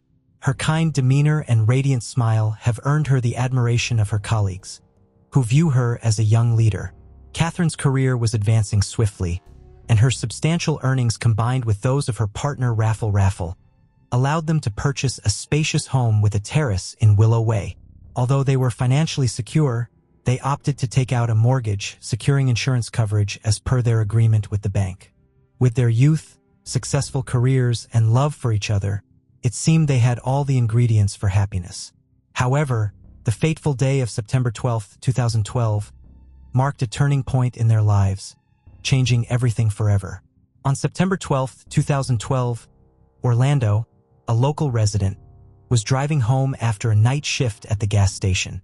He is in a hurry to take his daughter Maria to kindergarten as he promised his wife. While driving, he noticed black smoke coming from a nearby parking lot after turning a sharp corner. Smoke billowed from a car engulfed in flames. Orlando stopped and tried to get a closer look but couldn't due to the intense fire. When firefighters arrived 4 minutes later, the car was completely burned out. The police cordoned off the area to keep onlookers away. The location was relatively deserted due to the early hour, and there were no witnesses to the incident. Upon investigation, a charred body was found. The police needed to identify the victim and determine the cause of death. There were no signs of a car accident or any evidence of another vehicle being involved. The police initially suspected that the car may have caught fire due to a malfunction or self-ignition. A thorough investigation was conducted involving multiple expert analyses. The remains were sent to a forensic laboratory to determine the identity and cause of death. The police also examined fragments of the burned vehicle to identify any malfunctions and establish the cause of the fire. The police began by checking the missing persons database and recent reports of disappearances. They quickly identified the deceased as 23-year-old Catherine Wells Barr. On the same day, Rafał Nowak filed a missing persons report for his girlfriend, Catherine. According to Rafał, he left for work at 5:30 a.m. while Catherine was still asleep. When she failed to show up for work and Rafał couldn't find her at any of her relatives' homes, he contacted the police. The investigation involved interviewing the victim's family, including her parents and sister, as well as Rafał, her colleagues, and friends. By gathering information about the last days and years of Catherine's life, police were able to reconstruct the events leading up to her tragic death. Investigation into Catherine's disappearance continued to uncover shocking details about her life with Rafał. As the truth began to emerge, it became clear that their relationship had been built on lies from the start. Rafał, a 29-year-old man from Poland, had left his wife and child behind to escape his debts. He moved to the UK, where he met Anna Lovick, with whom he had a long-term relationship starting in 2008. When Rafał met Catherine, he initially maintained relationships with both women. However, he eventually chose Catherine, believing she offered more stability and financial security. Catherine, unaware of Rafał's true intentions, genuinely desired a happy marriage and family with him. Meanwhile, Rafał was secretly planning to kill Catherine, intending to use the life insurance payout and the large house they shared to find a new life with his mistress, Anna. The murder was carefully planned and executed with exceptional cruelty. On the day Catherine went missing, Raffel waited a few hours before reporting her disappearance to her boss, pretending to be frantically worried about her whereabouts. He feigned panic and despair in front of Catherine's colleagues and relatives, claiming she had been receiving threatening letters from a mentally unstable admirer. When Catherine's car was found missing and she was not at her parents' home or her own, Raffel's fake concern led Catherine's family to contact the police. Raffel recounted that the evening before her disappearance had been normal evening. Raffel and Catherine went for a walk, bought groceries, had dinner, watched TV, and went to bed together. Catherine seemed calm. However, a thorough investigation revealed that her death occurred earlier. She was strangled around 2 a.m., likely in her own bed while asleep. Her body was placed in the car, driven a short distance, and set on fire to destroy evidence. Raffel Novak had a solid alibi, as he was at work from 5:30 a.m. He claimed Catherine was asleep in bed when he left. The burning car was discovered between 6 and 7 a.m. However, Raffel was still at home at 1:30 a.m., which significantly altered the case's direction. As a result, Raffel Novak became the prime suspect in Catherine Wells-Burr's murder. The evidence allowed for Raffel to be detained pending further investigation. Raffel claimed that Catherine was being stalked, which had caused her significant distress. However, during the investigation, it was discovered that Catherine had a secret online life. She had accounts on several adult websites where she shared intimate photos and engaged in flirtatious conversations with men. A letter from a secret admirer was also found. Despite attempts to mislead the investigation, evidence was uncovered that proved Raffel's direct involvement in Catherine's demise. Notably, Raffel had a motive to kill Catherine. Investigators found that he had been in continuous communication with Anna Luginowicz, and they had met regularly over the past few months. Furthermore, it was discovered that Raffel had a financial motive. Shortly before Catherine's death, they had both taken out life insurance policies worth £123,000. Raffel and Catherine were the sole beneficiaries of each other's policies, meaning they would receive the payouts in the event of the other's death. The main motive behind Catherine's death and the burning of her car to mislead the investigation was found to be a large life insurance payout. On the day she went missing, Catherine sent a message to Anna's phone. Additionally, security cameras showed Anna and her uncle filling a gas can at a gas station a few days before the crime. This new information brought a third person into the investigation. Anna Ladvinovic, 32, and her uncle, Tadevs Demetrazin, 38, along with Raffel Nowak, are suspected of being accomplices in a premeditated crime and arson to cover up evidence. The crime was carefully planned by them over several months. They created accounts on adult websites, uploaded doctored images of Catherine-created chats with various men to mislead the investigation. When faced with undeniable evidence, Raffel and Anna couldn't deny their involvement any longer and began blaming each other. Raffel claimed that Anna, driven by jealousy, planned and carried out the crime to eliminate Catherine. In contrast, Anna accused Raffel of committing the crime out of greed, seeking to secure the insurance payout for the house. To avoid detection, the conspirators forged much evidence related to Catherine. They created fake profiles about Catherine on dating websites, portraying her as a promiscuous and highly sexual woman. Also, to cover their tracks, the conspirators burned Catherine's body and created a fake story about her. They invented a fictitious lover, and they believed that he might be responsible for Catherine's death. One of the conspirators even sent a text message from Catherine's phone to this fictitious person, suggesting that she was on her way to meet him. However, forensic experts discovered that when the fire broke out, Catherine was only wearing her favorite nightgown, not an appropriate outfit to meet someone. Despite the evidence, Raffel refused to acknowledge his involvement in Catherine's death. Instead, he told Jane, Catherine's mother, that her daughter was receiving threatening emails and text messages from an ex-boyfriend who said if he couldn't have her, no one could. Raffel also claimed that Catherine had spoken of taking her own life.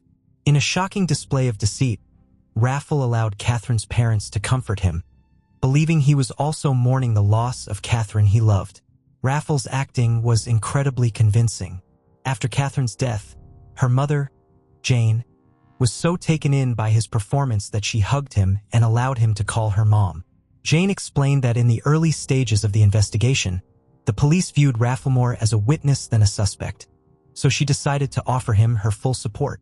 Her reasoning was that if Catherine had loved him that much and he was considered part of their family, then he deserved their support. The trial, chaired by Justice Sharp, began. The jury heard that Raffle and his two co-defendants stood to gain a significant amount from Catherine's death. They hoped to receive a life insurance payout of £123,000 and half ownership of a two-bedroom home in Mangold, Somerset, valued at £137,000. During the trial, it was revealed that when police found Catherine's body in her burned car on the morning of September 12th, Raffle showed no emotion.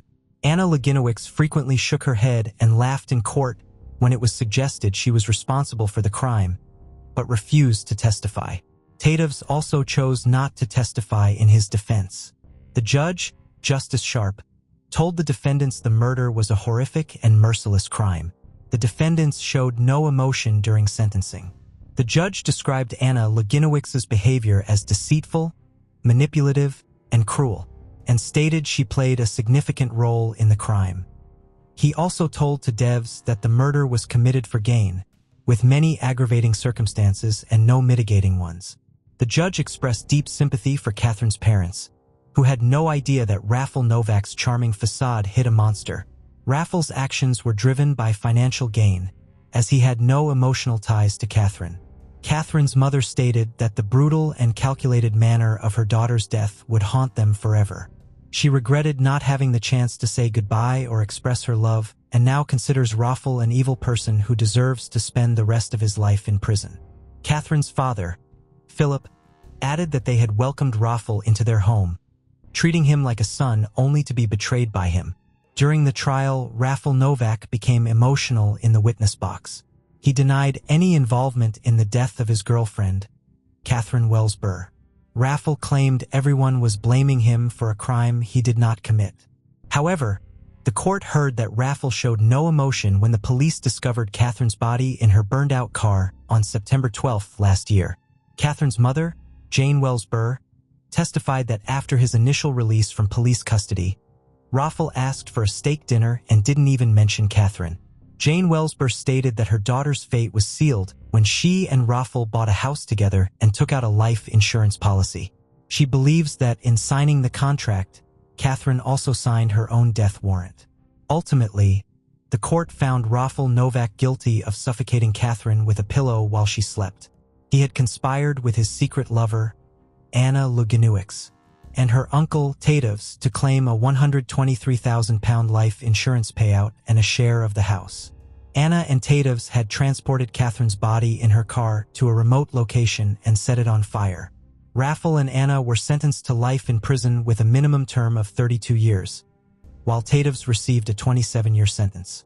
After the verdict, Catherine's parents, Philip and Jane Wells Burr, advocated for stricter immigration laws.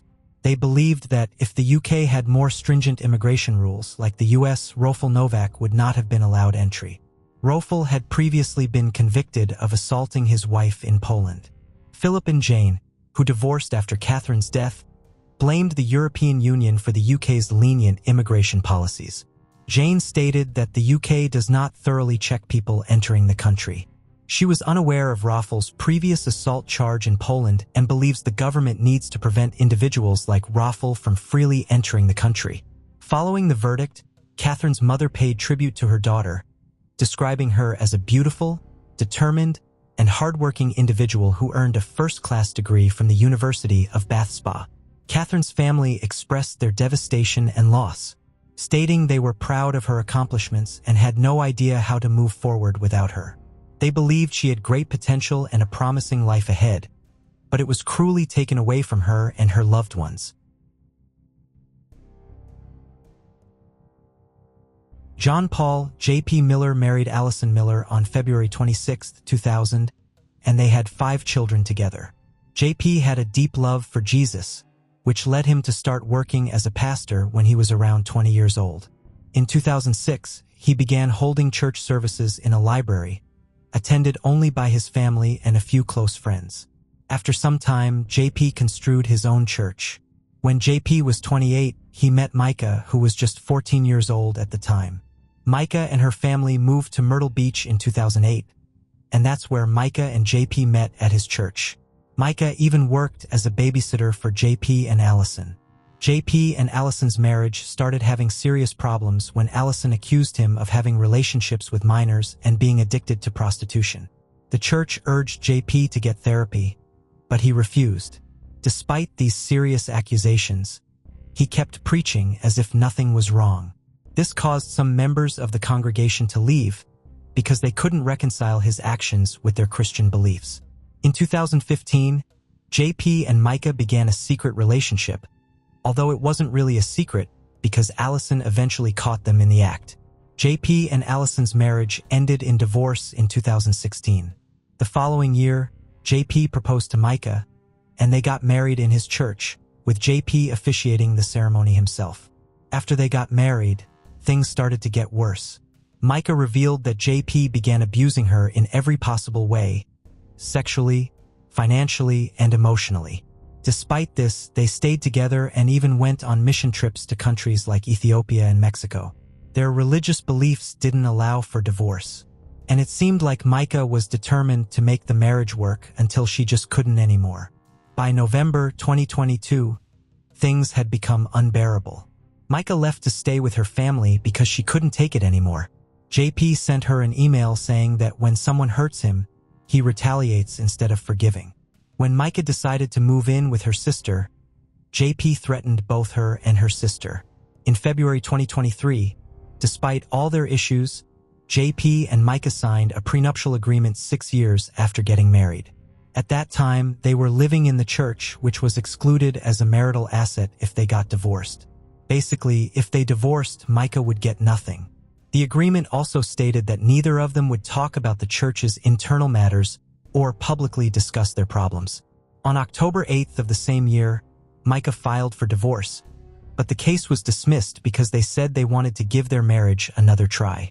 However, just 10 days later, JP filed for divorce since they were no longer living together and wanted to end the relationship. This case was also eventually withdrawn. JP didn't stick to the terms of the prenuptial agreement.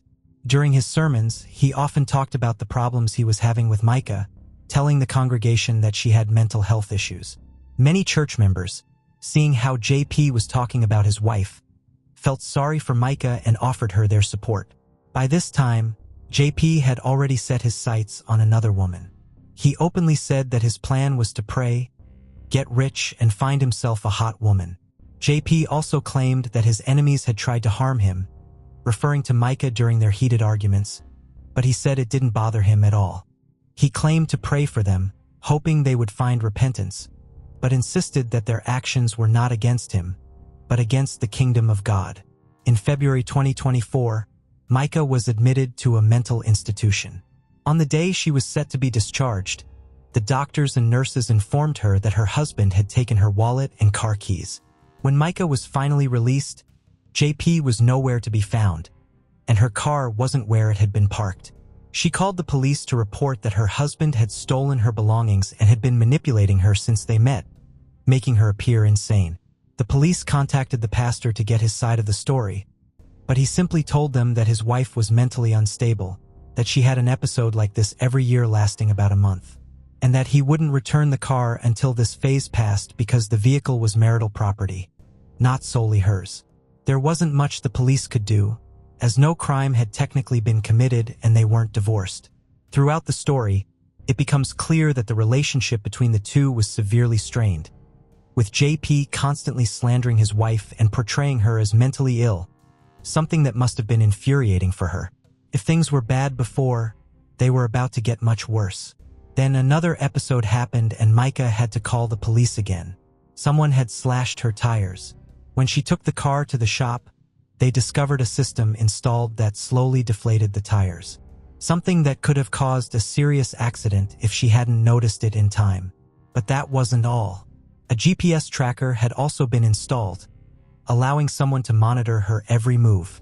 She told the police who she suspected was responsible, but without evidence, it was just an accusation.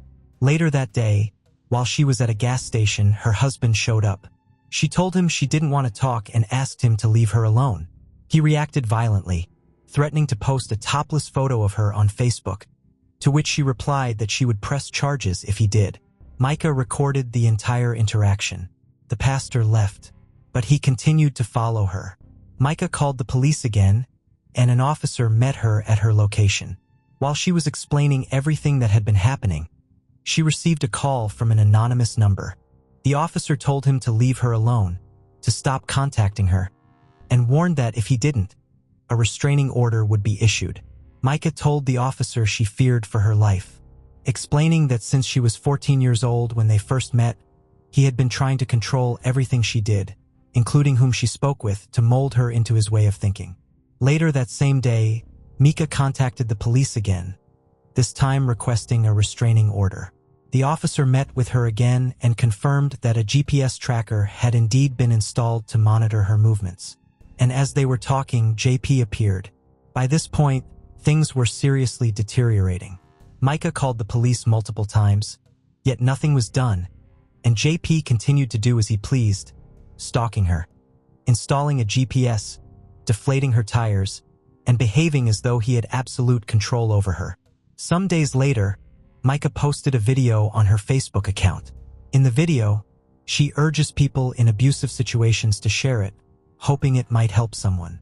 With a heavy heart, she says, "There are many women who have reached out to me because they are in abusive situations. I just want to say what so many people have been telling me lately. I knew it, but I had pushed it to the back of my mind because of my situation. You are the bride of Christ first before anyone else, regardless of your gender. Abuse is abuse, and you are Christ's bride. My Bible says that he himself endured all the suffering you can imagine for you, so you wouldn't have to live a life of slavery and pain. Abuse, whether it's sexual, physical, emotional, or mental, is never your fault. God hates divorce, but what he hates even more is abuse." Then Micah filed for divorce, and 2 days later, she made her last post, which featured an image that read, "Success is not always what you see." On the 27th of April, Micah was captured on her home security camera leaving her house. Other cameras caught her buying a handgun and ammunition. She bought a sandwich and headed to a state park in Northern Carolina. Soon after, 911 received a call. Authorities were notified and a drone was dispatched to survey the park to determine if this was a genuine emergency. The drone located her car, which was parked, and a fisherman later reported finding a wallet with the ID of Micah Miller after hearing a woman crying. He found it in the water, where they also discovered Micah's lifeless body. After confirming that just 2 days earlier a divorce filing had been made and a restraining order was issued, the North Carolina police investigated John Paul's whereabouts at the time of the incident. Neither he nor his lover were in the city. There are camera recordings of his car driving on a state highway, but there's no way to confirm if he was actually driving. Only a blood alcohol test was performed on Micah's body, but no autopsy was conducted, which should have included a toxicology report and an examination of the trajectory and cause of the gunshot. This would have ensured that it was self-inflicted and not caused by someone else. It appears that the shot was to the head with no exit wound, and her death was ruled a suicide. John Paul was given control over Micah's body, and he decided to have her cremated. But before doing so, just 1 day after Micah's body was found, on the 28th, JP gave a sermon at his church. 3 days after her death, JP officiated a funeral for his wife, while her family held a separate one. Shortly after Micah's death, John Paul sent a message to a group chat with her family. "This is what happens when you encourage someone to divorce the person they love and tell them they don't need medication and aren't sick when they really are. Great job." Micah's sister responded, "It's easy to blame others when that's all you know how to do. No one told her to stop her medication. Get that into your head. You drove her insane, plain and simple, and the surgery you forced her to get pushed her over the edge. How dare you even contact us and speak like this?" The surgery her sister referred to was a breast augmentation that the pastor had pressured his wife into getting. Micah's family started expressing numerous doubts about the circumstances of her death. To begin with, they noticed bruises on her back and scratches on her hand. The office that examined her body claimed that these might have been from when she was pulled out of the water. And since no autopsy was conducted and her body had been cremated, these doubts could not be investigated. Micah's father stated that a bullet was found lodged in a tree near where her body was discovered, one of the same bullets Micah had bought before heading to the park. It's strange that someone intending to take their own life would miss on the first attempt. He also mentioned that his daughter had never been to that location before and that the last time he spoke to her, she didn't seem like herself. She had told him she was buying a gun for protection because she feared for her life, and she knew how to use it since she had taken shooting classes. The police didn't check her car for a GPS device, despite Micah's earlier claims, nor did they confirm whether JP was actually driving the car caught on camera, supposedly with his lover.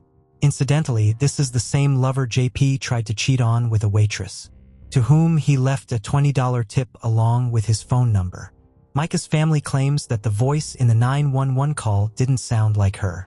She spoke slowly in the recording, but normally she was much more lively, speaking quickly. Now, there's speculation that Micah wasn't alone that day and that someone forced her to make the call. If Micah was truly concerned about her family finding her body, wouldn't she have left a note or sent her location to a family member? Some people are even suggesting that her voice in the 911 call could have been generated by artificial intelligence. Where did the bruises and scratches come from? Was she alive when her body was placed in the water? Why was there dirt on her hands? And why did she buy food if she was planning to end her life? Why did she have a hair appointment that week and plans to go on a mission trip? Micah was, by all accounts, happier than she had been in a long time, finally thinking about living her life on her own, away from this man. So why wasn't an autopsy performed? There are so many unanswered questions. This case has become a major topic in the US, prompting the FBI to launch its own investigation. JP's lover spoke out, referring to Micah as mentally ill and claiming she wasn't taking her medication. This woman didn't even know Micah, only what JP told her, and he was unfaithful to her, or at least tried to be. Second, the waitress JP was flirting with, to whom he sent bikini photo requests, has also come forward, sharing the messages he sent her. Just days after Micah's death, this man reached out to her again, asking how she was doing. She responded that she was fine and asked how he was, to which he replied, just dealing with a lot of stuff these days. The husband of JP's lover had a tragic accident that left him paralyzed. One night, while in his wheelchair near a pool, he fell in and drowned. John Paul officiated his funeral and then got involved with his widow. The Solid Rock Church website is currently offline. There were rumors that JP had been expelled from the church. There are times in life when many, if not all, us go through low points, anxiety, and fear. Having someone beside you who is trying to make you feel like you're losing your mind only exacerbates these feelings, making you seem truly insane. And there are more people like that out there than we think. Micah knew JP was one of them, and she made sure to record many of their arguments.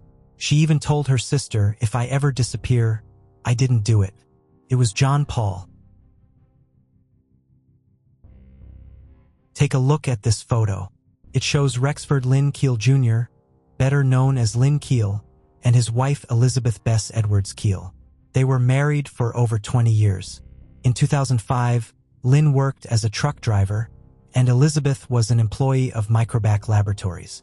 Probably many of us have pictures that, when we look at them, we realize that shortly after the picture was taken, the lives of the people depicted in it changed dramatically.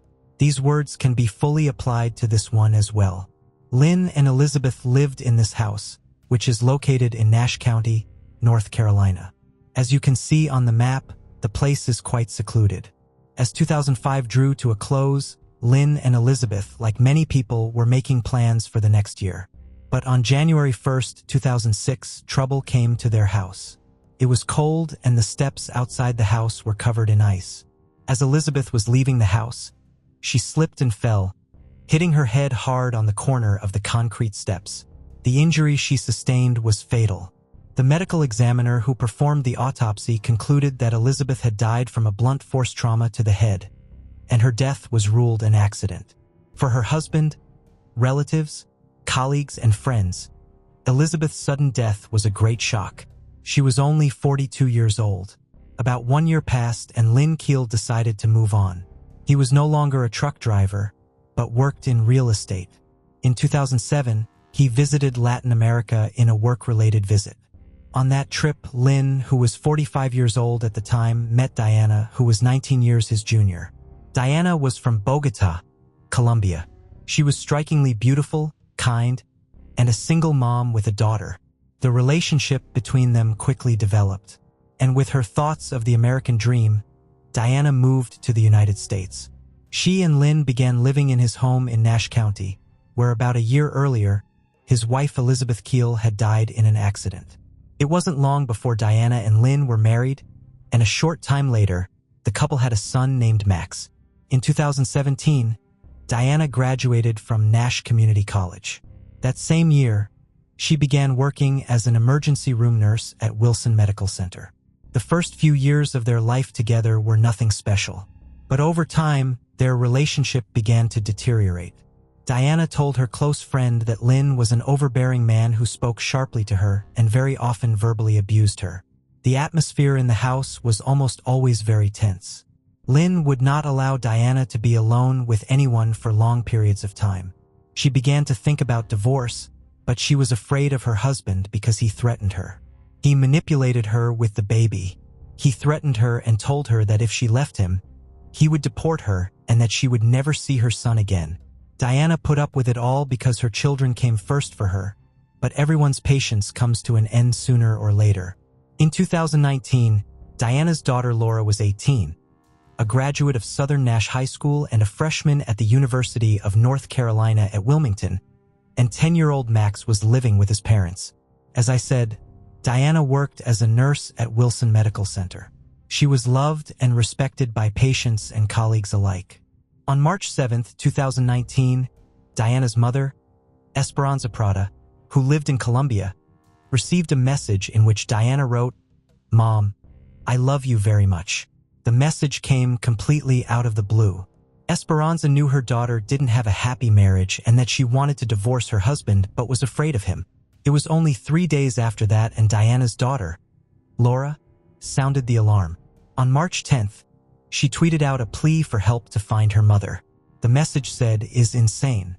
You see this happen to everyone else and you don't think it's ever going to happen to you guys. My mom is missing. If you see or hear anything, please let me know. And please retweet this. Help me get the word out. Thank you." That same day, Laura called the medical center where her mother worked, but none of Diana's co-workers had spoken to her in the past 2 days. An employee of the medical center called the police and asked for a welfare check on Diana. A co-worker told the dispatcher that Diana hadn't been heard from in 2 days. She was supposed to work tonight. "She's on the schedule," the Wilson Medical Center nurse said. "She's the type of co-worker. She's always like 30 minutes early. And if you text her, she replies back like reasonably. She has not done any of them." The woman said it was out of character for Diana and asked the sheriff's office to perform a welfare check. Diana was a devoted mother who was in touch with her family every day. She checked her social media regularly, but now her messages went unread and her FaceTime calls unanswered. When a police officer arrived at the Keel family home, Lynn was there. It was surprising that his wife's disappearance had been reported to the police by her co-workers, not him. Lynn told the police officer that he had last seen Diana 2 days earlier, on March 8th, when she left the house. Her car was still parked outside the house, which also aroused suspicion, so Lynn was called in for questioning.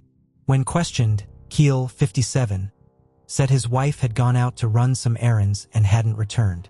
He said she would leave from time to time and wouldn't return for several days. It was a statement that didn't ring true. Without any charges, the man was released. Diana was reported missing, and the police began searching for her. Investigators were able to determine that the woman had not used her cell phone or bank cards in the past few days, and that was not a good sign. This house, as I said at the beginning of the video, is in a secluded location, and there are no neighbors to share any important information with the police.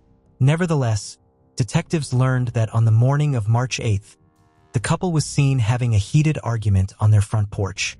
A courier had delivered a package addressed to Diana that day, and he was the last person to see her, not counting Lynn Keel, of course. After the police interviewed Diana's co-workers, who told them that she was having problems with her husband, there was no doubt that she would not abandon her son and run away. The only thing that stopped her from divorcing was the fear of losing custody of her 10-year-old son. Everyone the detective spoke to named only one person they thought might have been involved in Diana's disappearance. That person was her husband, Lynn Keel. Early in the investigation, an ominous discovery was made. 2 years before Diana went missing, Lynn had insured her life for more than $1 million, and he was the sole beneficiary of this insurance. In 2008, sheriff's deputies responded to a domestic dispute in the house. Although no further action was taken, only 2 days had passed since the investigation began, and the police received a disturbing call. During the emergency call, a man later identified as an employee of the North Carolina Department of Transportation said, "He found something on Pokes Hole Road. It looks like something is laying in the woods," he said. "I don't know what it is, a body, a something, I don't know." "How far down is it?" the dispatcher asked. "Right here at the end," the caller said. "I will be waiting right here." Unfortunately, what the man who called the police saw was Diana's body, which from the looks of it, had been there since the day she disappeared. It turned out that the worker was checking in a legal dump when he saw something suspicious. Pokes Hole Road is a dead-end street leading to farmland, and the fact that the body was found was fortunate. If fortunate is the right word under the circumstances. Who knows how long it would have taken the police to find Diana's body, for it was 30 miles away from her home. I've heard nobody that knew her had anything negative to say about this woman. Nash County Sheriff Keith Stone said, "What a tragic event. Even more tragic, we now have a 10-year-old without a mom." Stone added, "It's very difficult, especially when I see life as it is and how fragile it is. And now we have a kid without a mother. It's very difficult. We have a lot of unanswered questions. That's the reason we, as the Nash County Sheriff's Office, operate with compassion, honor, and diligence. Although it remains unclear how the woman died, there is definitely foul play involved." The police had only one suspect, Lynn Keel. When he was informed that his wife had been found dead, he was very surprised. He was brought to the station for questioning, where he answered to investigators. He claimed, as before, that Diana had often gone away for several days, but that she had always returned. These words were inconsistent with what Diana's colleagues, relatives, and friends had said. Everyone knew that Lynn Keel controlled his wife's every move. He even forbade her to see her friends. After the interrogation, the man was released because the results of the autopsy had not yet been obtained. 2 days after the discovery of the body, authorities officially confirmed that the body was that of Diana Alejandra Keel. Her death was a painful blow to her children, family, and friends. Diana's daughter, Laura, created a GoFundMe page to help cover the funeral costs. "My priorities now are to make sure my mother is laid to rest in a manner much more fitting than her death, and to make sure my brother continues to feel the love that our mother shared with us daily," she wrote. "By doing so, I hope to honor my mother's legacy." Diana's cousin living in Colombia told reporters that the mother of two came to North Carolina to live the American dream, but it ended up being a nightmare. "I can't believe it," said Javier Guevara. "I can't believe it. It's very, very sad." After the medical examiner's report was obtained, the frightening details of Diana's death became known. She had extensive skull fractures as well as multiple sharp injuries on the left side of her face and neck. Some of the injuries were post-mortem, which could mean that the person who inflicted them had a personal grudge against Diana. By the time police arrived to arrest Lynn Keel and search his home, he had gone on the run. He was put on a nationwide wanted list, and a report stated that he might be driving a gold-colored pickup truck and warned that he might be dangerous. It was learned that after Lynn Keel left the police station after being questioned, he drove his 10-year-old son to his parents' home, took his father's car, and fled. According to a warrant to search the home Diana and Lynn Keel shared, authorities seized a variety of firearms, including rifles, pistols, and revolvers. Also seized were swords, a machete, and several knives. Warrants show that authorities found 2 pages from a diary belonging to Diana Keel's 18-year-old daughter inside a Dodge Ram Lynn Keel owned. When the sheriff was asked about their contents, he replied that he did not feel comfortable divulging what was written on those pages. Meanwhile, the search for Lynn Keel continued. It was determined that he had left the state, but his whereabouts were unknown. Stone said the sheriff's office had received calls from Texas and Florida about Keel's truck, but no additional details about his capture were confirmed. He asked the public to drive by local motels and hotels and see if they would notice a pickup truck with the license plate number listed on the information sheet distributed. "We have no idea where he might be," he said. "This is an opportunity for the public to help because this person is dangerous."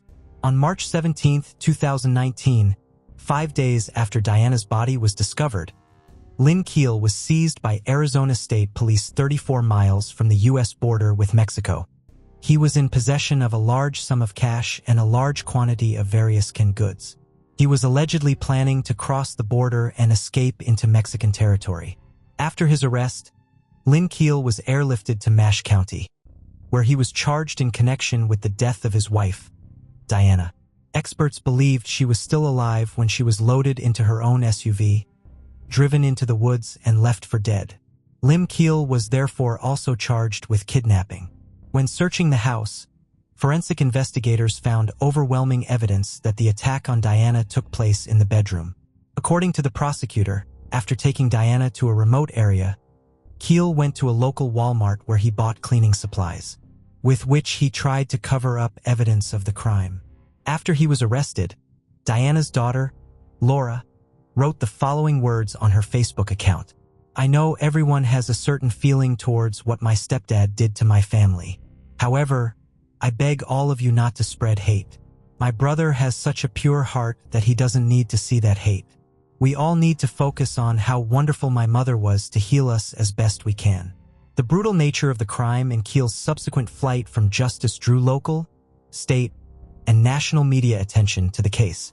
The media attention caused the public defender at the time to ask for a change in venue so that a jury pool could be selected outside of county. Despite the widespread nature of the media attention focused on the crime, the motion for a change in venue focused specifically on the perceptions in Nash County.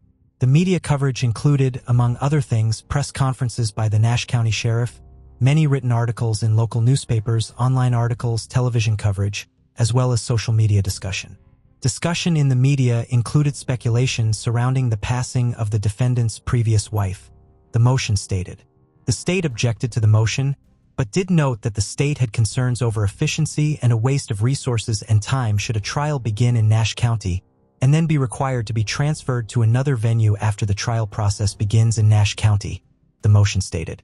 In the end, Nash County Superior Court Judge Quinton Sumner decided to move the venue to Pitt County.